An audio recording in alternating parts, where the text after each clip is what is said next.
Mi chiamo Cosmin Gabriele, della vetreria Torinello, dal 1989, data in cui ho acquisito questa attività. L'attività è molto più anziana perché il mio predecessore, quale mi ha insegnato il mestiere, Torinello Federico. L'attività è una vetreria, quindi si svolge nella lavorazione del vetro piano, dagli specchi ai cristalli. Mi ritengo una persona concreta, a cui piacciono le sfide che mi vengono sottoposte, e attraverso vari corsi di formazione, di aggiornamento, ho sempre cercato di portarmi avanti nella tecnologia e nei sistemi di lavorazione più consoni e più avanzati.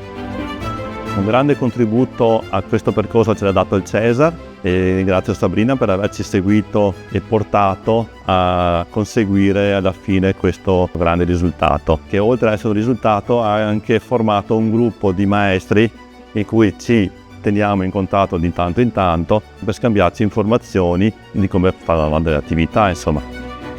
Faccio parte del Confartigianato dal 1989 e usufruisco appunto dei vari servizi che loro danno. Da un paio d'anni circa sono dentro alla consulta della ceramica vetro e da quest'anno sono vicepresidente regionale di mestiere vetropiano e vetro artistico, e quindi artigiani sempre sul pezzo.